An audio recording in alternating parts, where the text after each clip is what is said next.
Hi guys, this is the Insane Game Freak here to bring you about to say Pokemon Best Wishes 2 episode 17 review, and this was actually a really good episode for Iris. So I'm gonna stop holding this because it's too heavy and I have wig arms and I want to do this anymore. It's too heavy. Anyways, I really like this episode. I know it's been a while since I subbed any episodes of Best Wishes, and a lot of you guys are already in the tournament stuff. Unfortunately, the subs have that evolution trainer episode, and then I think they go right into the tournament after that. And there's been a lot of things that have been brought up about the in arc and all this other stuff. I've already discerned a few things from this episode and from the information we got. We're essentially dealing with Black 2N and Black 2 Team Plasma, because obviously Colress is there and Gatus is in his new design. Ironically, though, we're dealing with Black 1 Iris and pre-Black 1 Iris and pre-Black 1 Dent. That's my idea. That is what I'm rolling with, because I believe Dent will probably go back to being a gym leader after all of this is finished. Pretty much after Best Wishes is done. Also, as a side note, Game Freak, not me, the actual company, the developers, Game Freak, said that on January 8th they're going to be announcing some big-ass Pokemon announcement. I'm hoping it's another 3D game, because we haven't had a 3D game since Revolution, and Bound Revolution was a really bad version of like the Stadium games. So if you're going to do it, we need another 3D title. So I'm hoping for a 3D Pokemon game. We can only hope. That'd be kind of kick-ass since we're in the Wii U's beginning launch, and that's going to make me get a fucking Wii U after that. But that's besides the point. In terms of the episode itself, it's really just kind of dealing with Iris's backstory and kind of her development. And the only thing that makes you think, the only reason why I say that this is pre-Black 1 Iris is because in Black 1, technically she is the gym leader, or pre-Black White 1, I guess you could say also, because technically she's the gym leader in one of those versions. Meaning that this is Iris before that, because Drayden even makes a reference to it. Well, the girl who's talking tells, what's her name, Miriam, tells Iris that Drayden is the one that suggested she go out on a journey. He mentions the fact that he believes that you would probably grow to be someone to take over the gym. And since Drayden is teaching a school, that totally would work.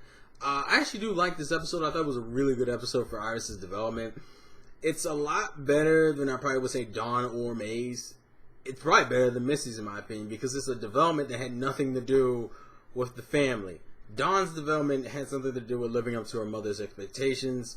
May has a similar situation, and Missy's was about her sisters. I like the fact that Iris's is the only one that doesn't deal directly with family. Also, it also deals with the type of character she is. And the only other character that does that is Missy. Like this is why I feel like Iris is like a revamped version of Misty, because she correlates a lot with her own things, and this is just another one of those things. How Iris just feels weird because she's like this wild child, like this really adventurous girl in a school. That has never worked in anime. You never put wild kids in schools unless the school is shit to begin with, and Drayton School is like this prestigious school, so that definitely wasn't happening. But I like that whole development. I even like the fight. I like the whole her versus Drayden. More of this episode was just about Iris's backstory than anything, which I think she's gotten the most development in terms of backstories, considering all the other females. Misty's was always in correlation with her sister and how she wasn't girly enough. May's barely was around, but it was always that you didn't live up to the standard of her dad. And Dawn's centered around, the same thing. You didn't live up to the standard of your mother. And it's just like, Iris is a mixture of refreshing and interesting. I mean, I even said, I think, mind you, I haven't done the last review in like a while, but the last review, I remember I enjoyed that episode too. And I even like how they make a reference to Shobu in that thing. The only thing I was kind of weird with, because the way I expected this to go was that like this was to this is supposed to strengthen her bonds with Dent and Ash. That's what I figured it was gonna go, and it just decided, we're just gonna make this a backstory for Iris. Also, cute young Iris is another thing. It also tells you how certain events played out chronologically. Essentially, she couldn't use Excadrill after that point. And I like how it's shown that she's grew as a better person. And the difference is that they didn't make it seem like the only reason why she grew as a person was because she was with Ash. They don't play Ash and her like the way they played Ash and like maybe May, or the way they played Ash and Dawn. A lot of people would make the argument. So I'm glad she got her own singular development, and it didn't like, come back from, oh, because I was traveling with Ash Ketchum, because this motherfucker can make anyone awesome except for himself. So I like that development. The fight was straight. I even like that whole idea of like of fucking Dragonite being like, well, we're gonna fight Krimgon. I forget his actual name in English, but like Krimgon, we're gonna fight that dude on the ground because Krimgon can't fly apparently, which I never had one in the game, so I didn't know it couldn't fly. Is it like the same logic as It's not Flygon. What is there's another dragon type that's like that can, or there's another Pokemon that looks like it should be able to fly, but it can't. I can't think of it off the top of my head, but it's probably that same logic.